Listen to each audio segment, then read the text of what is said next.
कुठेही शोध घेण्याचा प्रयत्न केलो, पण तिथे सुद्धा मला सीता सापडली नाही.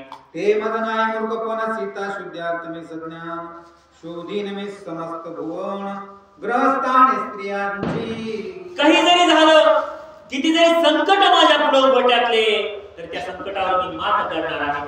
कारण माझ्याजवळ प्रभू रामचंद्रांची मुद्रा आहे, माझ्याजवळ प्रभू रामचंद्राचं नामस्मरण आहे. ही ताकद जर माझ्याकडे असेल तर किती संकट, किती जरी विघ्न आले तरी ते विघ्न माझ्या समोर टिकू शकणार नाही. मी रामभक्त आहे, रामाचा दूत आहे, म्हणून माझ्या समोर मला बाधा सुद्धा हे संकट करू शकणार नाही. या कुठल्याही रावणाला कुठल्याही गुणात नेऊन ठेवू द्या सीतेला, नाही कुठल्याही वनात नेऊन ठेवू द्या, मी सीतेचा शोध घेईल, असं सुद्धा हनुमंत सांगत आहे. जे का अत्यंत विषम स्थान तेथे निगता संकट गण तेथे मी प्रवेशन सीता शोभिन साक्षेपे. किती अवघड स्थान असू द्या, जिथं कोणीच जाऊ शकत नाही, पण तिथं मी गेल्याशिवाय राहणार नाही आणि सीतेचा शोध सुद्धा घेतल्याशिवाय राहणार हे नाही. मद नाही मूर्खपण सीता शुद्धार्थ में सज्ञान शोधीन में समस्त भुवन ग्रहस्थान स्त्रियांची. मी काय मूर्ख आहे का? मी रामाचं काम करत आहे, माझ्या भगवंताचं काम करत आहे. भगवंताने जी जिम्मेदारी दिलेली आहे ते जिम्मेदारी मी निभावण्याचं कार्य करत आहे. मी सीतेचा शोध घेण्याचा प्रयत्न करत आहे. मग वाईट स्थान असतील किंवा चांगली स्थान असतील, मी कुठलं स्थान सोडणार नाही. लंकेमधला जो चप्पा चप्पा असेल त्या ठिकाणी जाईल, नगर असतील त्या ठिकाणी जाईल, घर असतील त्या ठिकाणी जाईल. एक सुद्धा घर मी सोडणार नाही. काही जरी झालं तर मी सीतेचा शोध घेईल, असं हनुमंत सांगत आहे. मागे शोधिले भुवना भुवना आता शोधिन दुर्गम स्थान ऐसे धरुनी अंगवन गुढे आपण हनुमंत. आतापर्यंत मी घरोबर शोधली, पण आता दुर्गम स्थान सुद्धा शोधणार आहे. ते हनुमंत दुर्गम स्थान कोणते शोधत आहे. हनुमंत उडोपाय आपण तव देखील इंद्रजित भुवन अनगरी रत्नाची विराजमान तेज गगन लखलखित. त्यावेळेस हनुमंतांना उड्डाण केलेलं आहे. ज्यावेळेस उड्डाण केलेलं आहे त्यावेळेस भला मोठा महल पाहिलेला आहे. हा महल कुणाचा होतं, हा घर कुणाचं होतं, तर इंद्रजिताचं घर पाहिलेलं आहे. इंद्रजिताचं घर कसं होतं, लख लख लख लख दिसू लागलेलं आहे.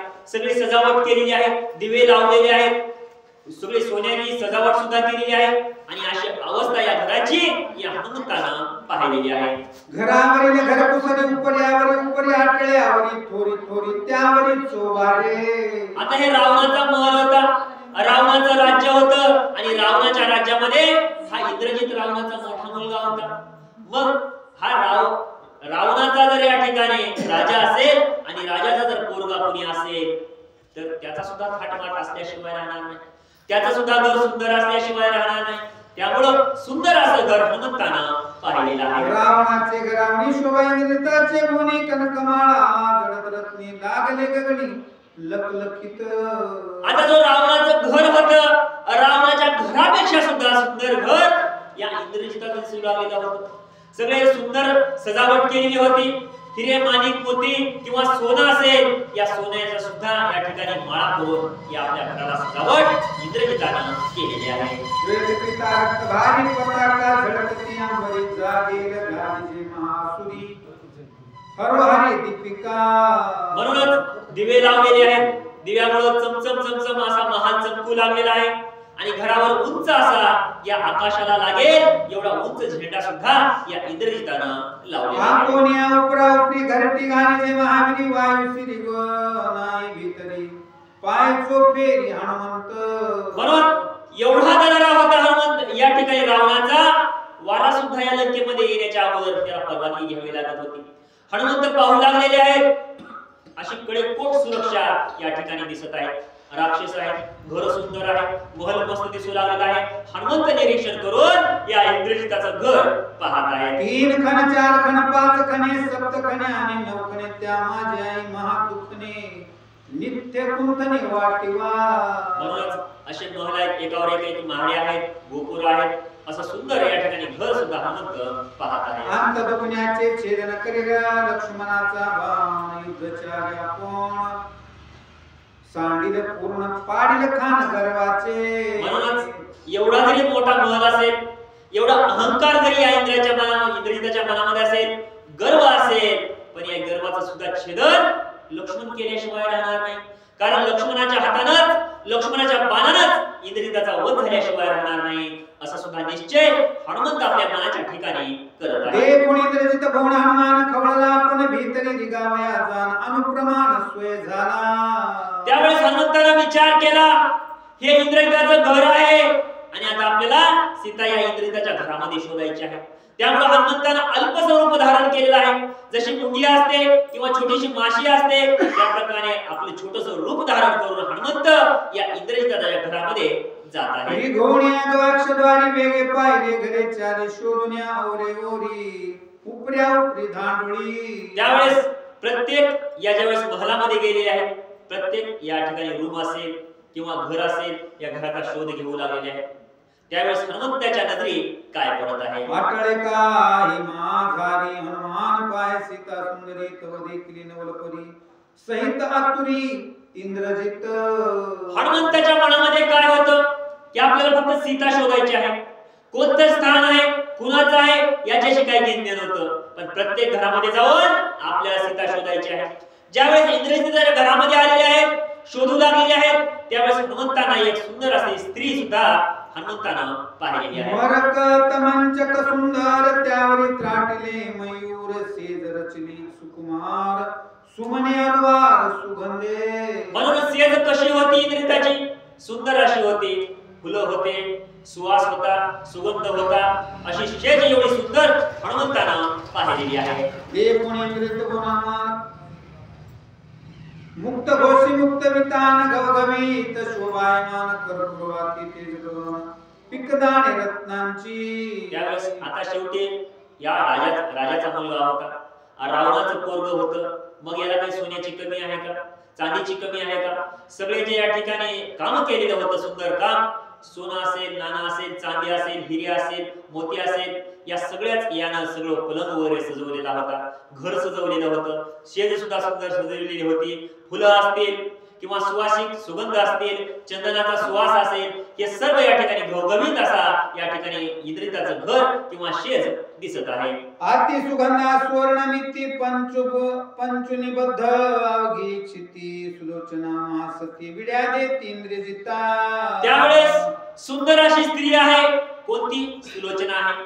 ती आपल्या नवऱ्याला म्हणजे इंद्रजिताला पानाचे इडे करून खाण्यासाठी देत आहे. सुलोचना पतिव्रता कदा नवलंगी पतिवचनार्था तिसे देखून हनुमंत म्हणे सीता निश्चित होय. सुलोचना कशी होती या ठिकाणी राक्षसाच्या घराण्यामध्ये होती पण अति पवित्र होती पतिव्रता होती. आपल्या पतीचं वचन कधीच उल्लंघन नव्हती किंवा शब्द सुद्धा ओलांडत नव्हती. म्हणून आपल्या पतीची सेवा निरंतर करणं किंवा पानाचे विडे देणं किंवा जे सांगेल ते कार्य करण्याचं सुद्धा कार्य ही सुलोचना करत आहे. नाग कन्या सुलोचना ते तव पद्मिनी पद्मनयना देखो हनुमान मने जाना रामांगणा हे होय. त्यावेळेस सुलोचना कशी आहे नागकन्या आहे. पण हे असताना सुद्धा एवढी सुंदर आहे पतीची सेवा करू लागलेली आहे पतिव्रता आहे. हनुमंतांना वाटलं हे तर सीता नसेल ना कारण सीता सुद्धा सुंदर आहे सुलोचना सुद्धा सुंदर आहे. सीता सुद्धा पतिव्रता आहे सुलोचना सुद्धा पतिव्रता आहे. मग साम्य हनुमंतांना दिसू लागलेला आहे. त्यावेळेस हनुमंत विचार करत असतील की बाबा हे खरंच सीता तर नसेल ना आणि सीता जर असेल तर मग यांचं काही खरं नाही असा सुद्धा विचार हनुमंतांना आपल्या मनामध्ये केलेला आहे. पद्मिनी स्त्रीचा विचार पावली पावली भ्रमती भ्रमर अंग सुवास मनोर सीता सुंदर हे होय. हनुमंतांना वाटत आहे पावला पावलाला सुगंध येऊ लागलेला आहे सुंदर सुद्धा दिसायला आहे पतीची सेवा करू लागलेली आहे. जसे गुण सीतेमध्ये आहेत तसेच गुण या सुलोचनेमध्ये दिसू लागलेला आहे. जसं साम्य सीतेचं आणि सुलोचनेचं दिसू लागलेलं आहे हे साम्य त्यांना हनुमंतांना बरोबर वाटू लागलेलं आहे. त्यावेळेस ही तर आपली सीता नसेल ना ही आपली सीता माता तर नसेल ना हा विचार हनुमंत करत आहे. माझ्या स्वामीची ही कांता अनुसरली रावण सुता दोईच्या करीन मी घाता कोप हनुमंतांना राग आला केवढा राग आला तळपायाची तुम्ही मस्तकाला लागेल. आता यांना तर मी जिवंत सोडणार नाही. सीता माता होती रामाने सांगितलं होतं की माता कशी आहे राम नाम तिच्या मनामध्ये आहे. पण इथं आलो पाहिलो सीतेनं काय केलं या इंद्रजिताला आपलंसं बनवून घेतलं. आणि सीतेने सुद्धा आता हा शब्द ओलांडला, पतीचं वचन ओलांडलं आणि जे गोष्टी करायच्या नाहीत ते गोष्टी सीतेनं केलं. मग आता या दोघांना सुद्धा मी जिवंत सोडणार नाही, यांना मी मारल्याशिवाय राहणार नाही असा विचार हनुमंतानं केलेला आहे. डोळ्या रक्त क्रोधे कडाडी वळली, पुच्छाची पै वेटोळी, दोघांची मुरडा वया नरडी, शेंडी तडाडी हनुमंताची. हनुमंतांना राग आलेला आहे. जी आपली शेपटी होती, शेपटीला आकडा दिलेला आहे, लाल उंच डोळे केलेले आहेत, शेंडी सुद्धा टाईट झालेली आहे. आता या दोघांची सुद्धा मान आपण मुरगळवायची आहे, कारण रामांना धोका दिलेला आहे आणि रामांना धोका की मी सहन करणार नाही आणि मी या दोघांना सुद्धा इथंच मारल्याशिवाय राहणार नाही, एवढा राग हनुमंताच्या मनामध्ये आलेला आहे. अधर्मी रत्नीसे सीता उभय वर्गा, मारण्याचा कोप आल्या श्री रघुनाथा, दोघांचे प्रेता दाविन. सीतेनं अधर्म केला, जे करायचं नव्हतं ते सीतेनं केलं. किती विश्वास रामांना होता, पण रामांचा विश्वास सुद्धा या सीतेनं तोडला. मग आता आपण यांना जिवंत सोडायचं का? तर यांना जिवंत सोडायचं नाही, तर आपण यांना मारायचंच असं सुद्धा हनुमंत विचार करतो. आत्वानीच पुच्छासी बांधोनी जातो धरोनी नील, जिते धरोनी नेल दोन्ही रागी हुलकावी तू गगणी, उडी घालोनी मारावया.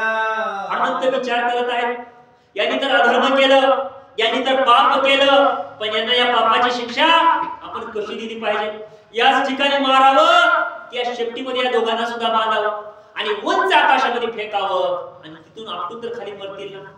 काय करावं, आपण यांना कसं मारावं हा विचार सुद्धा हनुमंत करत आहे. तेव्हा सुलोचना ती पतिव्रता पतीचे चरणी ठेविला मानता, काही कपुशेन मी आता प्राणनाथा क्षमा कीजे. हनुमंतांना राग आलेला होता, पण हनुमंतानं थोडा राग शांत केलेला आहे. ते ऐकू लागलेले आहेत, ते दोघं काय बोलतात, खरंच ही सीता आहे का याचा विचार हनुमंत करत आहेत. त्याच वेळेस सुलोचना आपल्या पतीला विनंती करत आहे. पतीला विनंती करून काय बोलत आहे? याव जन्म तुम्हा प्रति नाही केली मी विनंती, हा घात देखुनी लंकापती काकुलती पुसत असे. त्यावेळेस सुलोचनेने विनंती केली आहे, देवा मी तुम्हाला आतापर्यंत काहीच मागितलं नाही. आता पतीला देवाच म्हणणार, म्हणून तुम्हाला आतापर्यंत मी कधीच मागितलं नाही, पण मी माझी काहीतरी विनंती आहे, माझं काहीतरी मागणं आहे असं सुद्धा सुलोचना बोलत आहे. राखो जाता शोकवन तुम्ही पावाला ती अपमान, आखया कुमाराले मरण कुळ निर्दळन राक्षसा. सुलोचना हुशार होती, पतिव्रता होत, किंवा तिला काय घडणार आहे हे सुद्धा माहित होतं, कारण रावणानं अधर्म केलेला आहे, रावणानं पाप केलेलं आहे आणि या पापाचं फळ भेटल्याशिवाय राहणार नाही. म्हणून या ठिकाणी अखियाची सुद्धा बारी आलेली आहे. अखिया कुमाराला सुद्धा प्राण गमवावा लागणार आहे, राक्षस सुद्धा मेल्याशिवाय राहणार नाहीत, कारण अधर्म रावणानं केलेला आहे असं सुद्धा सुलोचना आपल्या पतीला बोलत आहे. तव इंद्रजित पुसे प्रिये प्रति ऐसे होय कैसे रीती, रावणे आणि सीता सती कुळ समाप्ती राक्षसा. इंद्रजित विचारू लागलेला आहे, सुलोचना आतापर्यंत तू कधीच मला असं बोलली नाहीस, पण तुला आता असं कसं बोलण्याचं काय विचार आला? तुझ्या मनामध्ये काही तुला स्वप्न पडलं का, किंवा विचार तुझ्या मनामध्ये कसं काय आला? त्यावेळेस सुलोचना बोलत आहे, कारण रावणानं पाप केलेला आहे, रावणानं अधर्म केलेला आहे, रामाची सीता या रावणानं चोरलेला आहे. रावण भिकारी होऊन सीता चोरून आणला, चांगलं काम केलं नाही, मग या शिक्षेचं तिला फळ सुद्धा भेटल्याशिवाय राहणार नाही. वाईट जर काम केलं तर फळ सुद्धा नास्त भेटल्याशिवाय राहणार नाही. म्हणून रावणानं वाईट काम केलेलं आहे आणि याचं फळ म्हणजे नास्त रावणाला भेटेल असं सुलोचना इंद्रजिताला सांगत आहे. वनी छळवली जनक बाळ्या आणि छळला श्रीराम वेळी तेने तो करेल लंकेची होळी, राक्षस कुळी आकांत. सीतेला छळलं रावणानं, वनामध्ये गेला, माय म्हणला, पण त्या माईची चोरी या रावणानं केला. प्रभू रामचंद्र आहेत, भगवंत आहेत, परब्रह्म आहेत, पण त्यांचा सुद्धा छळ या रावणानं केलं, त्यांना सुद्धा धोका या रावणानं दिला. म्हणून या धोक्याचं फळ रावणाला भेटल्याशिवाय राहणार नाही, सगळे राक्षस राम मारल्याशिवाय राहणार नाही, अखियाची बहुनी झाल्याशिवाय राहणार नाही, हे मला कळून चुकलं असं सुद्धा या ठिकाणी विनंती या इंद्रजिताला सुलोचना करत आहे. तुम्हावरी ओकटे चिन्ह देखोनी धाके माझे मन प्रार्थने दशानन बुद्धी आपण सांगावी. सुलोचनेला कळून चुकलं होतं, हा अखिया कुमारच नाही तर या इंद्रजिताची सुद्धा बारी आलेली आहे. इंद्रजिताला मरण नव्हतं, पण या ठिकाणी लक्ष्मणाच्या हाती मरण आहे हे सुद्धा कोण सुलोचना जाणून होती. एवढंच नाही, रावणाचं सुद्धा जवळ आलेलं आहे, रावणाचं सुद्धा घेऊन आलेलं आहे, कारण रावणानं सुद्धा वाईट काम केलेलं आहे. म्हणून विनंती सुलोचना करत आहे. तू तव त्यांचा ज्येष्ठ कुमार, तुझा विश्वास त्यास थोर, सीता देखुनी सुंदर, श्री रामचंद्र करी सखा. सुलोचना आहे आपल्या पतीला सांगण्याचं कार्य करत आहे. काय चांगल्या गोष्टी आहेत, काय वाईट गोष्टी आहेत हे सुद्धा सांगत आहे. बाबा तुम्ही ज्येष्ठ पुत्र आहात, पण तुमचं रावण ऐकल्याशिवाय राहणार नाही. मग तुम्ही जर रावणाच्या कानावर या 4 गोष्टी जर चांगल्या सांगितल्या तर रावण तुमचं ऐकेल, असं सुद्धा सुलोचना सांगत आहे. इंद्रची सांग्या ते एकांत, रावणाचे सीता सान्निपात, जो सांगेल हिता स्वार्थ, त्याचा घात करू धावे. त्यावेळेस इंद्रजिताला माहित होतं की बाबा जे सुलोचना सांगत आहे ते बरोबर आहे, पण ही गोष्ट बरोबर आहे, पण रावणाला सांगावं कोण? रावणाला जर सांगायला गेलो तर रावण मारल्याशिवाय राहणार नाही. आतापर्यंत कुणाची हिंमत झाली नाही, आणि जर झालीच तर रावण मारल्याशिवाय सोडणार नाही. म्हणून असं काही माझ्याला होणार नाही, असं सुद्धा सुलोचनेला हा इंद्रजित सांगत आहे. शक्य करून सीता माता, सीता सोडी मज म्हणता, माझ्याच करू धावेल घाता, बैसेल माता पितृद्रोह. त्यावेळेस सुलोचनेला इंद्रजित सांगत आहे, मी जर रावणाकडे गेलो, तुझं ऐकलो आणि रावणाकडे गेलो, सांगितलं मी की बाबा हे बरं नाही, तू बरं केलं नाहीस, सीतेला रामार्पण कर, रामाच्या शरणामध्ये जा, असं जर मी सांगितल्या हा काय करेल? रावण तलवार काढून मला मारल्याशिवाय राहणार नाही. म्हणून माझ्यानं काही हे सांगणं होणार नाही, असं सुद्धा इंद्रजित सुलोचनेला सांगत आहे. ऐक प्रिय सावधान, चुकविल्या चुके मरण, होणार ते होईल जाण, बुद्धी आणि न सांगावी. इंद्रजित हुशार होता. इंद्रजिताला माहित होतं जे आपण करतो, जे कर्म करतो त्याचं फळ आपल्याला मिळाल्याशिवाय राहणार नाही. जे मरण आहे ना आपल्याकडे आलेलं, येणार आहे ना, ते आपण किती जरी चुकविण्याचा प्रयत्न केला तर ती चुकणार नाही, आणि आतापर्यंत कुणाला चुकलं सुद्धा नाही. मग मरण जर आलं तर आपल्याला जावंच लागणार आहे, असं सुद्धा सुलोचनेला एवढा विचार हा इंद्रजित सांगत आहे. ऐसी दोघाची एकांत कथा, ऐको मी हनुमंता, सुलोचना नोहे सीता, ऐसे तत्वता मानले. हनुमंताला वाटत होतं बाबा ही सुलोचना नसून सीता आहे, पण ज्यावेळेस यांचं संभाषण लहान होऊन हनुमंतांना ऐकलेलं आहे, त्यावेळेस हनुमंतांना वाटलं बाबा आपल्याकडून काहीतरी अनर्थ घडणार होता. हा तरी इंद्रजित आहे, पण ही सीता नसून सुलोचना आहे, मग आपल्याकडे किती मोठा अनर्थ घडणार होता. एका मध्यवर्ती तिचं या ठिकाणी आपल्याला जर मारलं तर किती मोठं पाप सुद्धा आपल्याला लागणार होतं. आपल्याकडून हा अर्थ टळला गेला याचा आनंद सुद्धा हनुमंतांना होत आहे. इंद्रजित सुलोचना एकांती, कोणी ठाई सीता सती, राखिली आहे लंकापती, ते मारुती नायकेची. मग एवढं सगळं ऐकलं, पण हनुमंतांना जी बुद्ध्याची गोष्ट होती तीच नाही ऐकली. हनुमंताला विचार केला की बाबा आतापर्यंत त्याने संभाषण केलं, पण याने सीता नेमकी कुठं आहे हे काही सांगितलं नाही किंवा हनुमंताला ऐकलं नाही. त्यावेळेस हनुमंताच्या मनामध्ये संभ्रम निर्माण झालेला आहे. लंके माझी आहे सीता, शुद्धी लागली हनुमंता, तिशी शोधावया तत्वता, होय निघता तेथुनी. हनुमंतांना वाटलं की बाबा इंद्रजितानं काय सांगितलं, सीता तर रावणानं आणली, पण सीता कुठं आहे? लंकेमध्ये आहे. तर नक्की 100% सीता लंकेमध्ये आहे, पण कोणत्या ठिकाणी आहे हे हनुमंताला माहित नव्हतं, किंवा जे सुलोचना इंद्रजिताला सांगत होती हे संभाषणामध्ये अशोकवनामध्ये सीता आहे हे सुद्धा हनुमंताला ऐकलं नाही. त्यावेळेस हनुमंतांना वाटू लागलेलं आहे आपल्याला सीताचा शोध घ्यायचा आहे. आता पुढे हनुमंत काय करत आहे? कुंडलिका